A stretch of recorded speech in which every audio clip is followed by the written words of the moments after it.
Assalamualaikum warahmatullahi wabarakatuh. Alhamdulillahirabbil alamin wassalatu wassalamu ala asrofil anbiya'i wal mursalin sayyidina Muhammadin wa ala alihi wa sahbihi ajma'in amma ba'd. Yang terhormat Ibu Dr. Sari Nurlita LC MSI sebagai dosen pengampu mata kuliah Psikologi Islam dan yang saya banggakan teman-teman sekalian. Alhamdulillah kita semua sudah masuk kepada materi kedua yaitu fitrah dalam psikologi Islam. Oleh karena itu, kami mengharapkan teman-teman untuk fokus menyimak serta mendengarkan apa yang kami sampaikan, karena nanti di akhir pembelajaran ada evaluasi pembelajaran. Tak panjang kalam, sebelum mulai kami akan memperkenalkan anggota kami. Ada 4 orang, saya pemimpinnya. Ada Dina, ada Gerlis, Dio, dan Syahla. Oke, lanjut.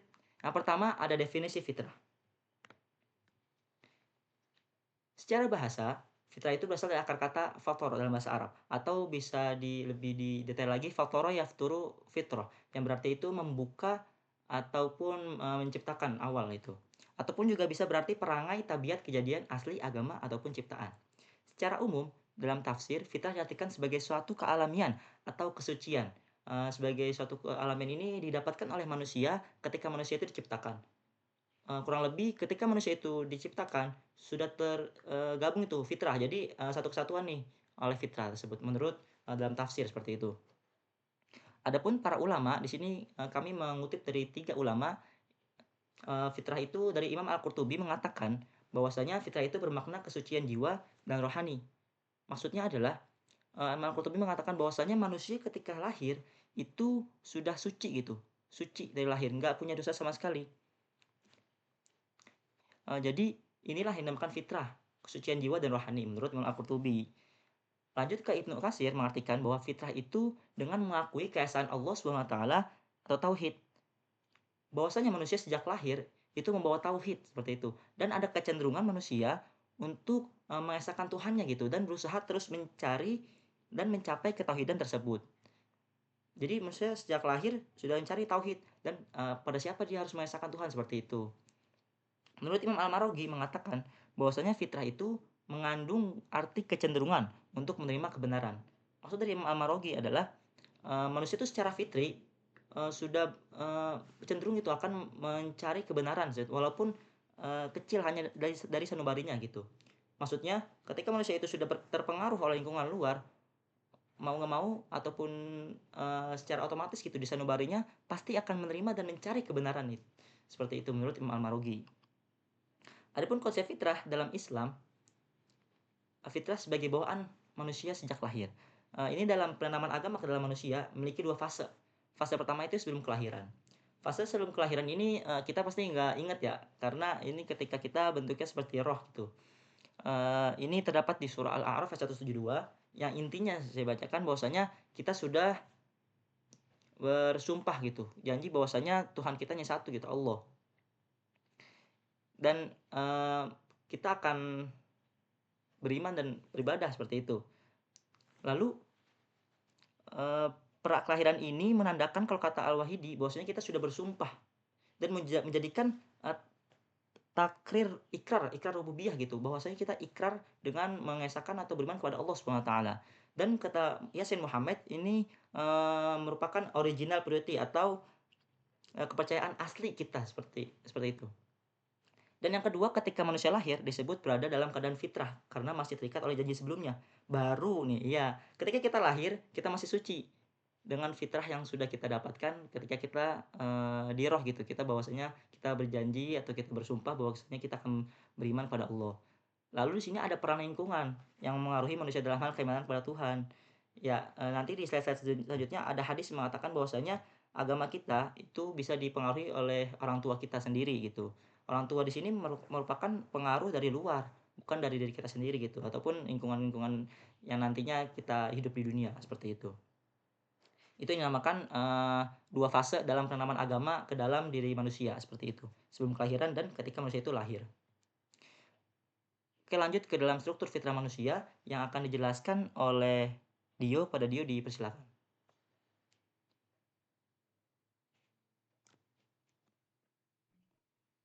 Ya, baik. Kemudian ada struktur dari fitrah manusia, yaitu aspek lahiriah jasad dan batiniah ruh. Allah Subhanahu wa taala menciptakan manusia dari dua aspek, yaitu aspek lahiriah atau zohir dan batiniah. Aspek lahiriah merupakan keadaan fisik anggota badan yang dapat dilihat oleh panca indera, sedangkan sebaliknya unsur batin merupakan keadaan abstrak yang dari manusia yang tidak dapat dilihat oleh panca indera. Yang termasuk ke dalam aspek lahiriah manusia adalah jasad atau jisim. Jadi jasad ini merupakan bentuk turunan dari manusia pertama, yaitu Nabi Adam alaihissalam. Eh, jasad ini juga dibentuk dari beberapa zat seperti yang dikatakan oleh para filsuf Yunani. Zat tersebut yaitu air, udara, tanah, dan api yang merupakan unsur bumi tempat ia tinggal. Di sini ada ayat Al-Quran, yaitu Quran Surat Al-Mu'min ayat 23. Dan sesungguhnya kami telah menciptakan manusia dari suatu saripati atau berasal dari tanah. Kemudian zat-zat tersebut digabung, disatukan, diikat oleh sesuatu yang berasal dari Sang Maha Hidup, yaitu ruh. Jika ruh diangkat, nah maka zat-zat itu akan kembali terurai ke sifatnya semula, menjadi saripati tanah. Kedudukan jasad yaitu sebagai kuda, pakaian, atau kendaraan misalnya bagi pengendaranya, yaitu jiwa. Jika jiwa sebagai pengendaranya telah kembali ke alamnya, maka jasad akan terurai kembali menjadi unsur kebumian. Sedangkan yang termasuk ke dalam unsur batin yaitu jiwa, ruh, hati, dan akal. Ruh eh, Ruh merupakan unsur batin pembentuk manusia. Ruh berasal dari Yang Maha Hidup.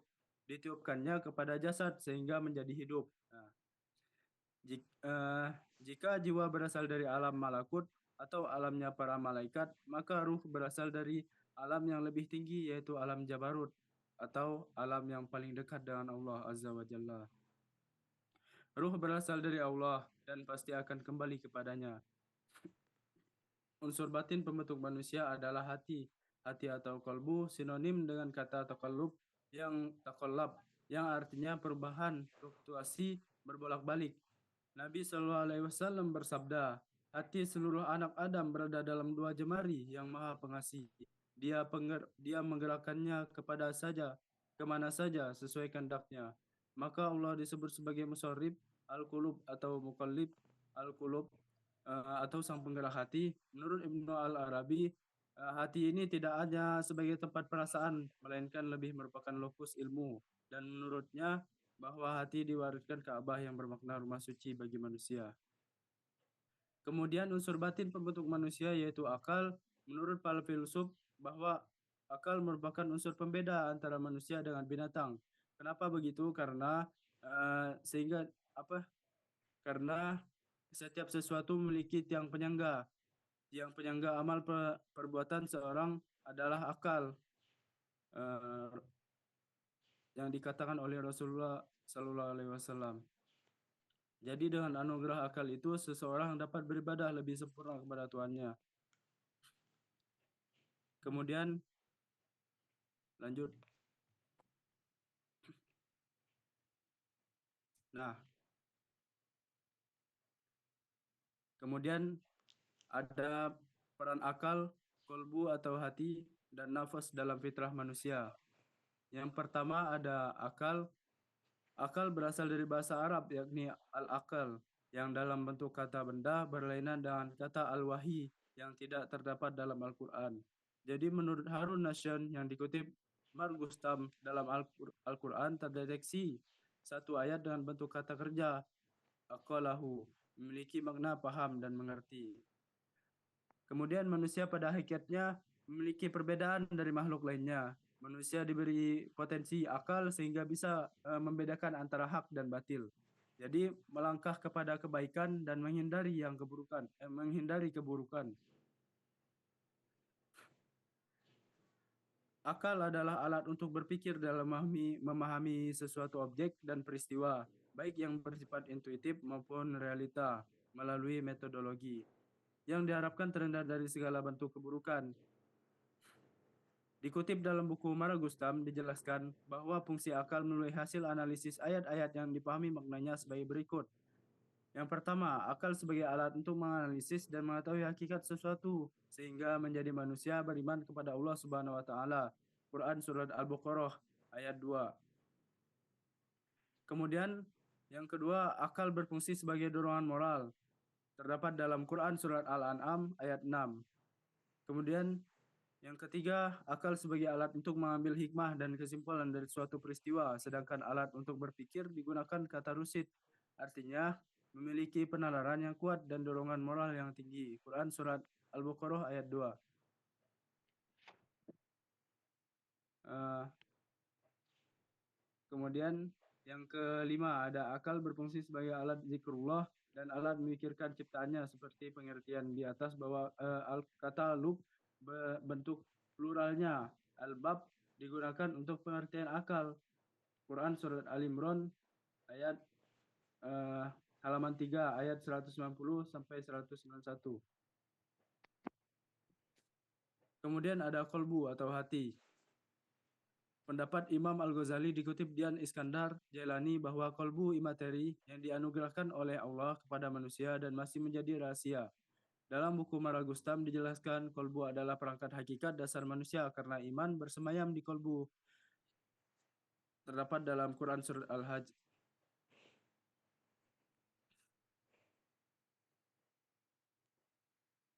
Kolbu merupakan alat untuk menalar, berpikir, dan berkehendak yang berfungsi untuk memahami sesuatu. Al-kolbu dikategorikan sebagai pandangan yang dalam atau intuisi yang memiliki rasa keindahan. Kemudian dalam buku Ahmad Ali Riyadi dijelaskan bahwa kolbu memiliki 3 jenis potensi, yakni pertama ada al-qudroh atau kemampuan, adalah kemampuan yang berguna untuk menggerakkan seluruh anggota tubuh untuk mencapai tujuan. Nah, yang kedua ada al-ilm atau instrumen pengetahuan, berfungsi sebagai alat untuk menerima dorongan dari luar. Kemudian ada nafas. Nafas berasal dari bahasa Arab yang berarti jiwa. Kata nafas ini telah dijelaskan dalam Al-Quran sebanyak 298 kali. Jadi nafas dapat diartikan sebagai sabutan dari manusia yang memperoleh konsekuensi dari perbuatannya. Secara umum, berkaitan dengan sisi dalam manusia yang berpotensi baik dan buruk, manusia harus selalu menjaga kesucian hatinya dengan beribadah kepada Allah.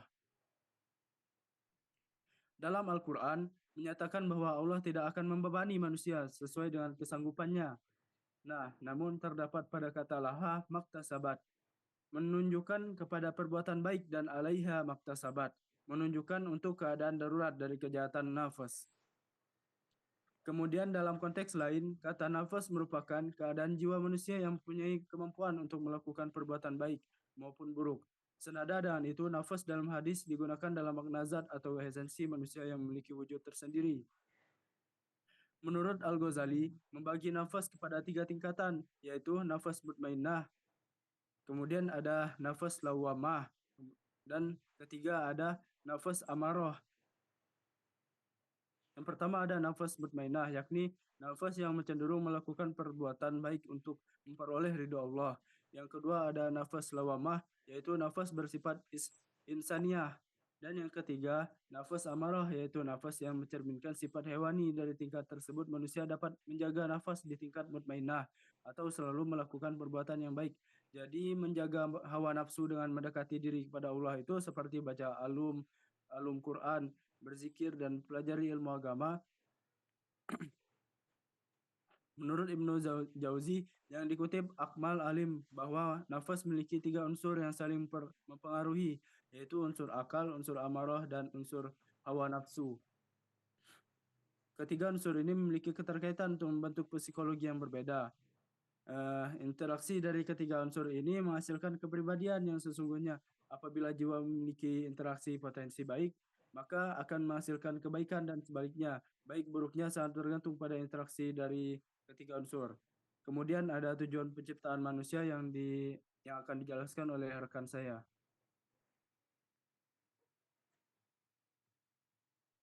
Oke, bismillah. Selanjutnya adalah tujuan penciptaan manusia. Ini sebenarnya sudah dibahas oleh kelompok pertama, namun kita ulas kembali sedikit terkait kaitannya dengan fitrah gitu, yang sesuai dengan materi kita. Jadi Allah menciptakan manusia sesuai dengan fitrah, yaitu keadaan asal yang suci dan cenderung pada kebaikan, tunduk pada kebenaran, dan mengenal Tuhan. Dalam Islam, fitrah itu berarti manusia dari awalnya sudah punya kecenderungan untuk beriman, menyembah Allah, dan hidup lurus. Ini sesuai gitu dengan tujuan diciptakannya manusia oleh Allah adalah sebagai Abdullah, hamba Allah, dan khalifah, yaitu pemimpin di bumi. Ini sebenarnya adalah bentuk dari menjalankan fitrah kita sebagai manusia.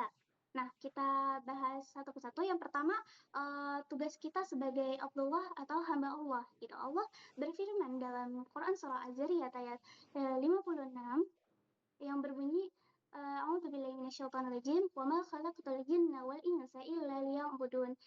Tidaklah aku menciptakan jin dan manusia kecuali untuk beribadah kepadaku. Ayat ini menunjukkan bahwa tujuan hidup manusia memang untuk menyembah Allah. Ini sejalan dengan fitrah. Karena sejak manusia diciptakan, rohnya sudah bersaksi bahwa Allah adalah Tuhannya. Dan ini juga sudah tercantum dalam Quran surah Al-A'raf ayat 172 yang sudah dipaparkan oleh Rizky Maulana. Jadi mengabdi kepada Allah itu bukan sesuatu yang dipaksakan, tapi sudah tertanam dalam diri kita sejak awal. Itu bagian dari fitrah kita. Nah, masalahnya manusia juga diberi kebebasan memilih nih atau free will. Karena itulah kadang manusia bisa melupakan fitrahnya dan memilih jalan yang salah. Allah pun terus mengingatkan lewat para nabi dan rasul agar kita kembali kepada fitrah kita, yaitu tunduk dan patuh kepada Allah. Nah, yang kedua, tugas kita sebagai khalifah Allah. Dalam Quran surah Al-Baqarah gitu ayat 30 yang berbunyi A'udzubillahi minasyaitonirrajim wa idz qala rabbuka lil malaikati inni ja'ilun fil ardi khalifah. Artinya, ingatlah ketika Tuhanmu berfirman kepada para malaikat, aku hendak menjadikan khalifah. Menjadi khalifah di muka bumi berarti manusia ditunjuk oleh Allah untuk menjaga, mengatur, dan memakmurkan bumi ini dengan sebaik-baiknya. Ini juga bagian dari fitrah kita. Karena Allah sudah memberikan manusia berbagai potensi luar biasa, akal, perasaan, panca indera, dan hati nurani. Semua itu adalah alat dari Allah untuk kita gunakan dalam menjalankan tugas kekhalifahan kita. Nah, tugas kita sebagai khalifah Allah ini terbagi menjadi 4, teman-teman. Yang pertama, khalifah terhadap diri sendiri. Yang kedua, khalifah dalam keluarga atau rumah tangga. Yang ketiga, khalifah dalam masyarakat. Dan yang keempat, khalifah terhadap alam gitu. Yang pertama, khalifah terhadap diri sendiri itu bisa kita praktikkan dengan menjaga diri dan berakhlak mulia. Nah, ini bentuk kita menjalankan fitrah pribadi kita. Lalu fitrah dalam keluarga itu membangun keluarga yang harmonis. Lalu yang ketiga itu fitrah dalam masyarakat, itu kita harus menjaga persatuan masyarakat. Dan yang terakhir fitrah dalam atau terhadap alam, itu kita mengelola alam dengan bijak. Semua ini adalah tugas yang jika dijalankan dengan benar akan membawa kita kembali kepada fitrah kita sebagai makhluk yang mulia dan bertanggung jawab. Jadi kesimpulannya, tugas utama kita diciptakan oleh Allah adalah 2. Yang pertama, hamba Allah atau Abdullah, ini menunjukkan fitrah spiritual kita, mengabdi, tunduk, dan cinta kepada Allah.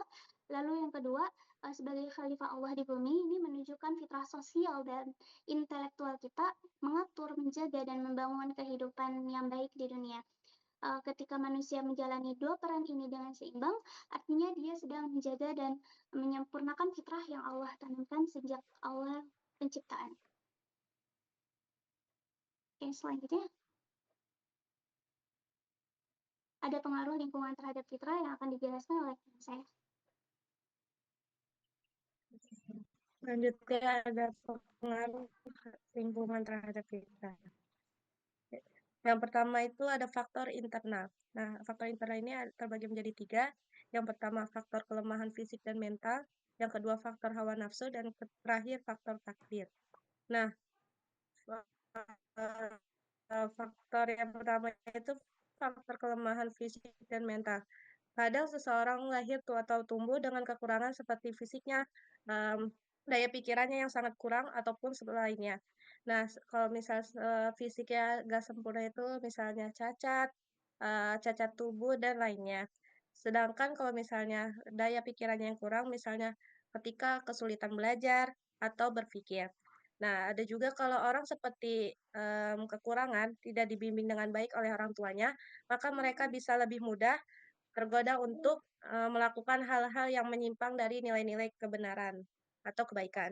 Nah, misalnya karena mereka itu merasa berbeda atau memiliki kekurangan, maka mereka itu akan menjadi lebih minder atau tidak percaya diri, maka mereka mencari, pengakuan dengan cara yang bersalah. Nah, caranya tersebut itu merasa kurang, efektif karena sebaiknya jika kita semua manusia itu pasti punya kekurangan. Jika kita punya kekurangan itu, maka kita harus, mempunyai motivasi untuk menerima kekurangan tersebut. Selanjutnya ada faktor hawa nafsu. Nah, faktor hawa nafsu ini adalah dorongan kuat dari dalam diri untuk melakukan sesuatu. Biasanya, yang menyenangkan itu tapi belum tentu baik seperti ingin bersenang-senang terus, terus ingin, cepat kaya tanpa ada usaha, nah atau ingin, bebas tanpa ada aturan. Nah, kalau misalnya seperti ini, seseorang terus-menerus mengikuti, hawa nafsunya, tanpa menimbang, benar atau salah. Jadi, jika kita mengikuti hawa nafsu kita terus-menerus, maka, itu akan berpikir bahwa kita itu tidak akan, pantas gitu untuk buat mengikuti hawa nafsu tersebut. Nah, bisa juga kehilangan arah dan jauh dari nilai-nilai agama dan moral. Nah, ada juga faktor yang terakhir takdir atau ketentuan dari Allah Subhanahu wa taala. Nah, dalam pandangan Islam ini, iman atau keyakinan kepada Allah itu datangnya dari Allah Subhanahu wa taala. Bahwasanya artinya kalau misalnya Allah sudah menetapkan seseorang akan beriman, maka dia akan mendapatkan hidayah dan percaya kepada ajaran Nabi Muhammad SAW.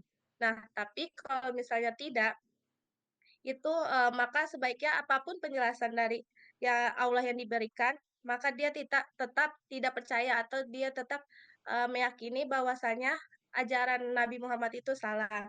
Nah, tetapi kalau misalnya jika kita, berpikir bahwasanya Allah itu sudah menetapkan ajaran dengan baik, maka kita harus, mengikuti itu, takdir, atau ajaran Allah dan sesuai dengan syariat yang diberikan. Menurut tafsir dari para ulama, seperti At-Tabari dan pernyataan Ibnu Abbas, dijelaskan bahwasanya, kepada Nabi Muhammad agar beliau tidak kecewa saat banyak orang tidak mau beriman. Jadi bukan karena ajaran, Nabi Muhammad yang kurang baik, akan tetapi, yang lain tuh memang mereka belum ditakdirkan, untuk beriman. Nah, karena itulah dalam Islam, tugas kita hanyalah menyampaikan ajaran kita dengan baik, tidak boleh memaksa orang lain masuk Islam. Islam itu hanya bisa, diterima oleh akal, logis, dan, terbukti kebenarannya. Akan tetapi keputusan tetap ada di tangan Allah Subhanahu wa taala. Next lanjut ya. Next slide.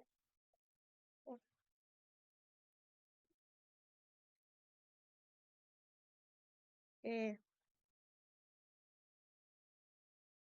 Faktor eksternal. Nah, faktor eksternal ini ada 3 juga ya. Yang pertama faktor lingkungan keluarga, yang kedua faktor masyarakat dan budaya, yang ketiga faktor pendidikan keluarga. Nah, keluarga ini terutama orang tua mempunyai pengaruh besar terhadap bagaimana seorang anak tumbuh dan mengenal dari lahir, dibimbing hingga mengenal, ajaran dan agamanya. Nah, Nabi Muhammad SAW itu bersabda bahwa bahwa bersabda, "Kullu mauludin fitratun," bahwasanya semua anak itu terlahir, dengan keadaan yang suci. Nah, tetapi, bisa berubah atau tergantung dengan, mmm, sikap orang tuanya tersebut dalam membimbing anaknya.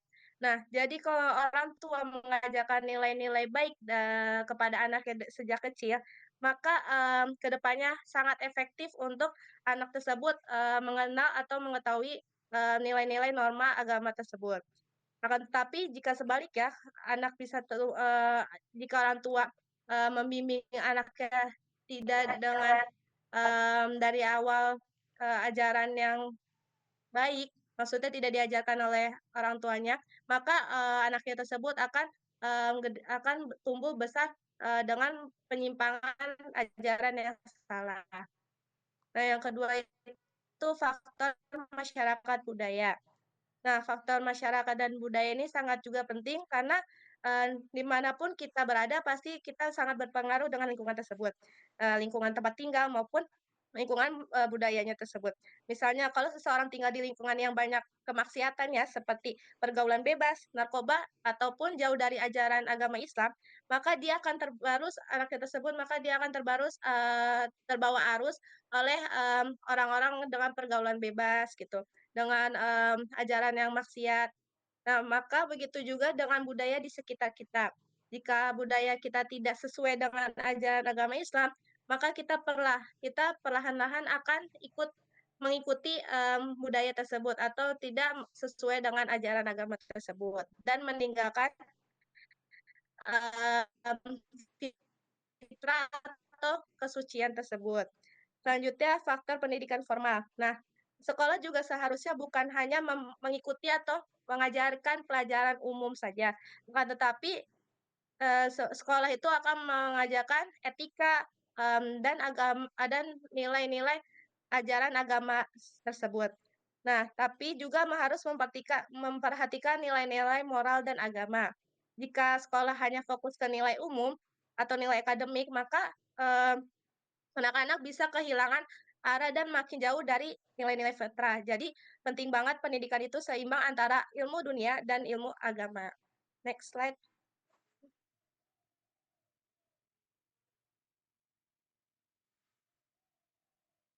Oke. Ada juga hadis yang menjelaskan tersebut, yaitu dari hadis Nabi yang diriwayatkan oleh Abu Hurairah radhiyallahu anhu. Wa anhu aidan anna Rasulullah sallallahu alaihi wasallam qala ma min maulidin illa yuladu ala fitrah wa abawahu yuhawidanihi au yunasiranihi au yumajisanihi. Artinya, dan diriwayatkan dari Abu Hurairah juga bahwa sesungguhnya Rasulullah SAW bersabda, tidak ada seorang manusia yang terlahir kecuali dia terlahir atas fitrah atau kesucian seperti tabula rasa, kertas yang belum ditulis apapun. Nah, itu masih suci atau masih putih. Maka kedua orang tua hanyalah yang membuatnya menjadi Yahudi, Nasrani, ataupun Majusi. Maksud dari hadis ini bahwa semua bayi itu dilahirkan dalam keadaan suci. Nah, tapi setelah mereka tumbuh besar, mereka tuh dipengaruhi oleh faktor lingkungan, oleh orang tua, bimbingan orang tua, dan mempunyai pengaruh besar gitu, membentuk kepercayaan dan kepribadian anak.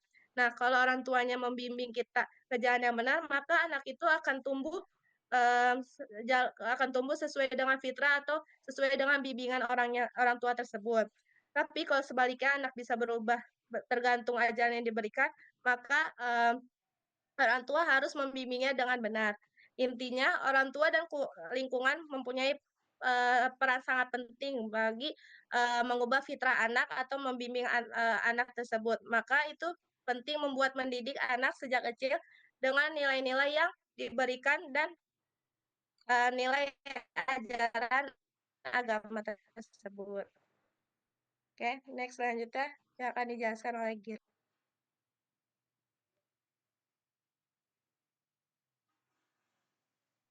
Oke, sebelumnya suaranya terdengar. Oke, selanjutnya hubungan antara fitrah dengan etika dan moral. Fitrah, etika, dan moral ini saling berkaitan dalam pengalaman manusia, membentuk dasar perilaku dan interaksi sosial. Fitrah sebagai naluri alami untuk membedakan mana yang baik dan mana yang buruk. Itu berfungsi sebagai kompas moral yang membantu individu mengeksplorasi nilai-nilai etis dalam konteks sosial dan budaya. Namun, pendidikan dan lingkungan sosial juga berperan penting gitu dalam membentuk etika dan moral. Dengan nilai-nilai yang ditanamkan melalui keluarga dan masyarakat dapat memperkuat atau melemahkan fitrah. Oke, next.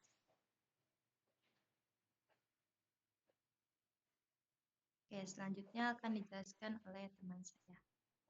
Nah, oke. Selanjutnya ada fitrah dalam psikologi Islam gitu.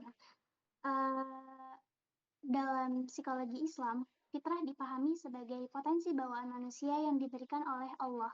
Konsep ini mencerminkan keadaan asli manusia yang bersih dan cenderung pada kebenaran serta kebajikan. Jadi semua orang memang dilahirkan dengan potensi untuk jadi baik gitu, untuk nyembah Allah dan punya hati nurani yang peka sama benar dan salah.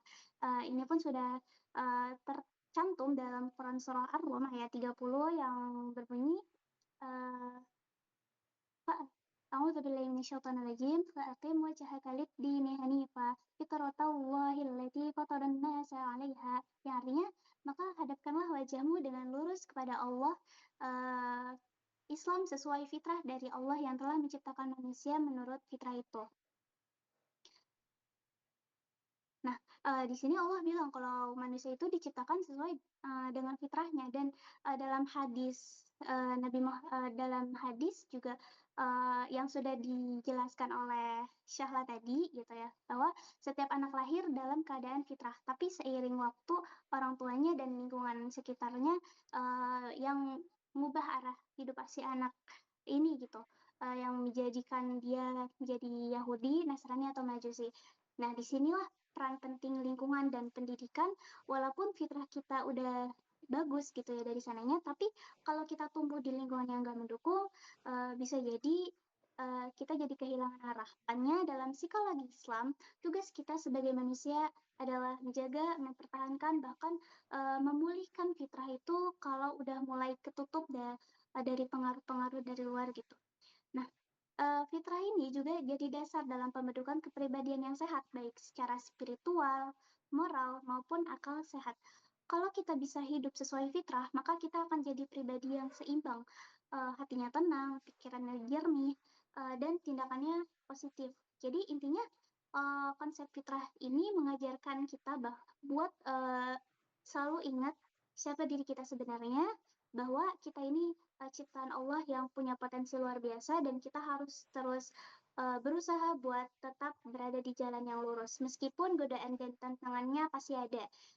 Dengan mengenal fitrah dan ngejaga fitrah, kita juga bisa mencapai kebahagiaan sejati bukan cuma di dunia tapi juga di akhirat. Next. Selanjutnya ada perbedaan antara psikologi Islam mengenai konsep fitrah dengan psikologi Barat mengenai konsep fitrah yang akan dijelaskan oleh teman saya, yaitu Syahla.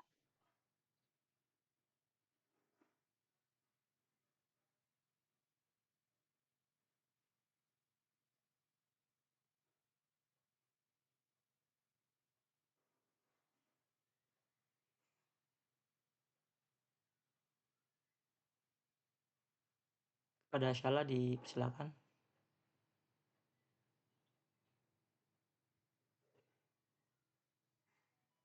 Syahla suaranya belum dinyalakan.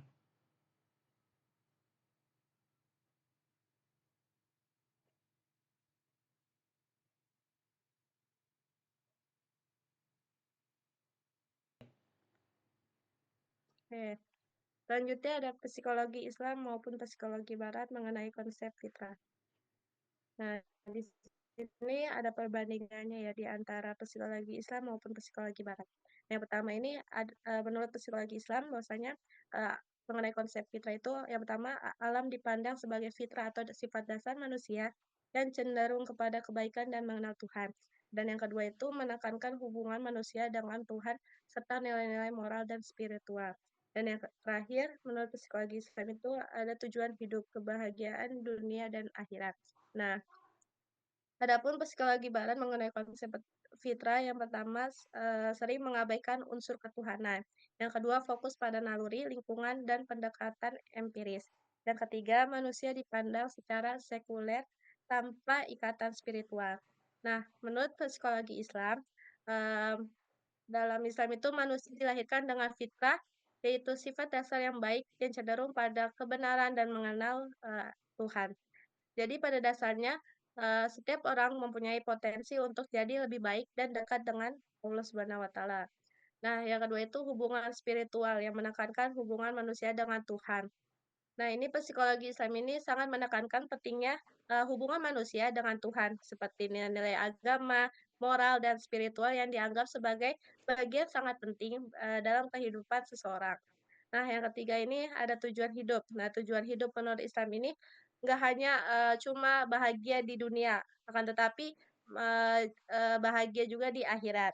Caranya dengan ibadah, patuh pada ajaran agama, dan hidup dengan nilai-nilai kebaikan.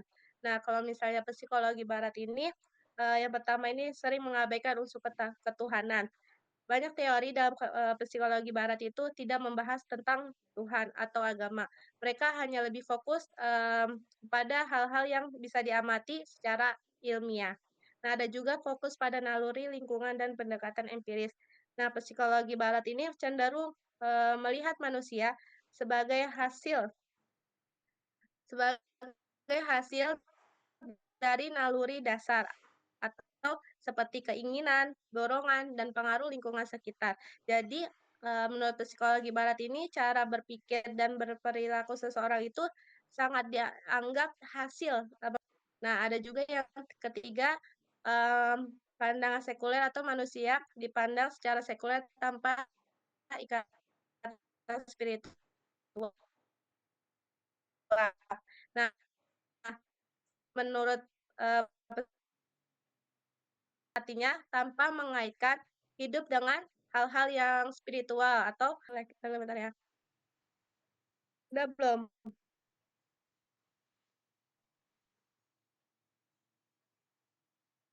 Nah, yang ketiga ini manusia dipandang secara sekuler. Artinya tanpa mengaitkan hidup seseorang itu dengan hal-hal spiritual atau agama. Nah, tujuan hidup ini lebih ke arah pencapaian hanya duniawi dan tidak akhirat ya, dan kesejahteraan secara fisik ataupun emosional. Jadi kesimpulan dari kedua tersebut, psikologi Islam ini melihat manusia secara lebih detail atau lebih lengkap, nggak cuma dari sisi fisik dan mental, akan tetapi juga dari sisi spiritualnya. Nah, pendekatan psikologi Islam ini mengajarkan bahwa kesehatan dan kebahagiaan itu sejati bisa dicapai dengan jika kalau manusia itu terus-menerus beribadah kepada Allah Subhanahu wa Ta'ala dan berdoa dan hidup secara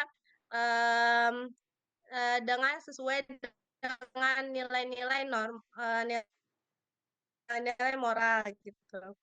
Nah, kalau misalnya psikologi barat ini lebih melihat manusia dari sisi tanpa melibatkan unsur-unsur, selanjutnya akan dijelaskan oleh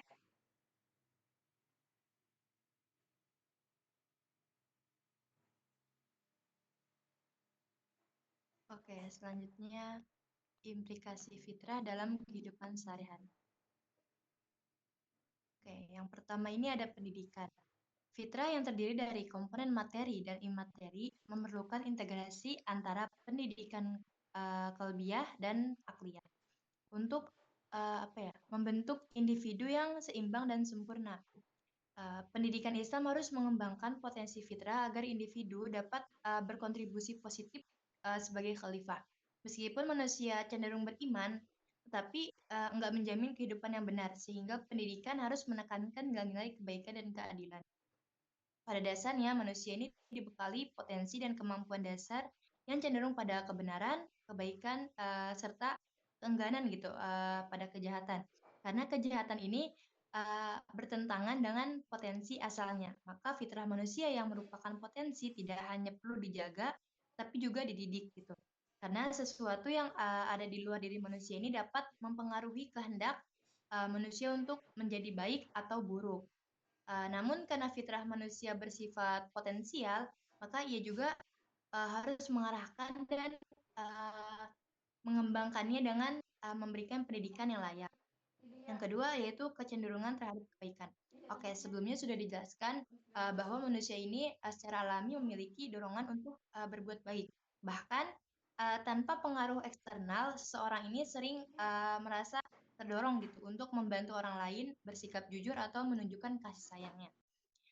Karena dengan menyadari dan memelihara fitrah kebaikan, individu ini dapat membangun karakter positif, berkontribusi pada masyarakat, dan juga menjalani kehidupan yang lebih bermakna.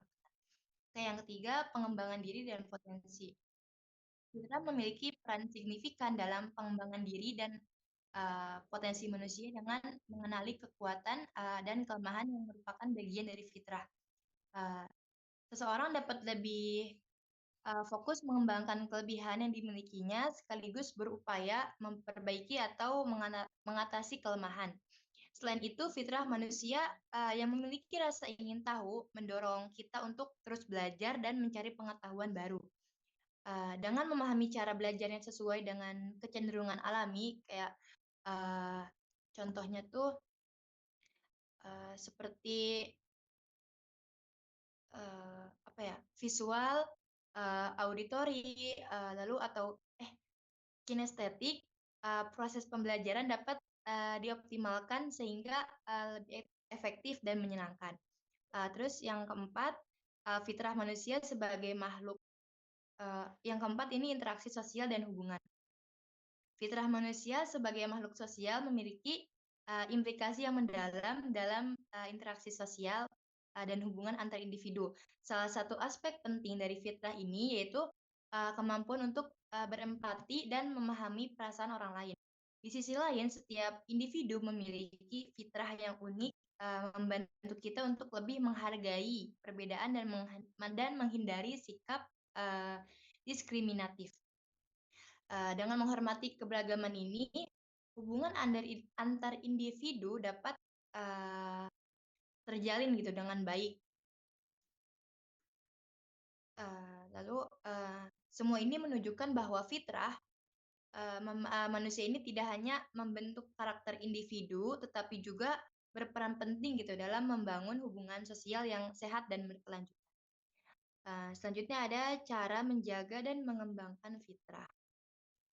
Oke, menjaga dan mengembangkan fitrah ini merupakan tanggung jawab manusia kepada Allah Subhanahu wa Ta'ala, serta kewajiban setiap Muslim agar dapat menjalani kehidupan sesuai dengan tujuan Penciptanya. Bahwa setiap Muslim ini memiliki kewajiban untuk memelihara potensi dasar yang diberikan oleh Allah yang mencakup kecenderungan kepada kebaikan dan tauhid. Nah, ini dapat dilakukan melalui pembentukan ketakwaan kepada Allah dan taat kepada Rasulnya Allah, lalu pengamalan ajaran Islam secara menyeluruh, lalu penyucian jiwa, lalu penggunaan akal dengan bijak, lalu interaksi dengan lingkungan positif, lalu pemenuhan kebutuhan jasmani secara halal, dan menjaga fitrah seksualitas sesuai syariat. Nah, jadi dengan langkah-langkah tersebut kita dapat mengembangkan karakter yang baik dan menjalani kehidupan yang sesuai dengan tujuan penciptaan. Oke, next. Oke, selanjutnya akan dilanjutkan oleh teman saya. Oke, teman-teman, kita udah sampai pada akhir pembahasan kita, yaitu kesimpulan. Adapun kesimpulan dari materi kita mengenai fitrah dalam psikologi Islam, fitrah adalah kondisi suci dan alami manusia sejak lahir, yang cenderung pada kebenaran dan pengenalan terhadap Tuhan. Dalam Islam, fitrah mencakup potensi jasmani dan rohani, serta peran akal, hati atau kalbu, dan jiwa atau nafs. Meskipun setiap manusia lahir dengan fitrah, lingkungan sangat berpengaruh dalam membentuk arah hidupnya. Psikologi Islam menekankan bahwa fitrah adalah dasar spiritual dan moral manusia yang menjadi landasan dalam pendidikan, pengembangan diri, dan hubungan sosial.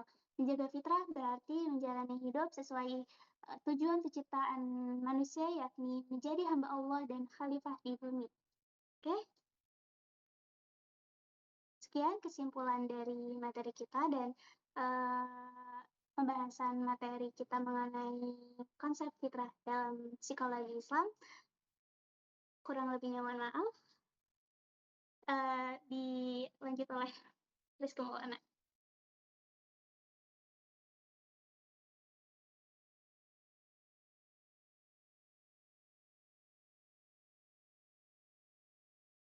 Oke, terima kasih kepada teman-teman yang sudah mendengarkan. Adapun daftar pustaka yang kami cari sumber-sumbernya seperti ini, bisa dicari lagi untuk mengetahui sumber referensinya. Ya, cukup sekian dari materi kami mengenai konsep fitrah dalam psikologi Islam. Semoga teman-teman bisa memperhatikan serta bisa juga dijadikan pelajaran dan jangan di-skip-skip nanti karena ada evaluasi pembelajaran. Sekian dari kami semua. Sama-sama bilang terima kasih dan wassalam ya. 1, 2, 3. Ngomong. Ayo on mic. 1, 2, 3. Ngomong. 1, 2, 3. Terima kasih. 1, 2, 3. Terima kasih. Wassalamualaikum warahmatullahi Assalamualaikum warahmatullahi wabarakatuh. wabarakatuh. Oke. Udah lah, izin.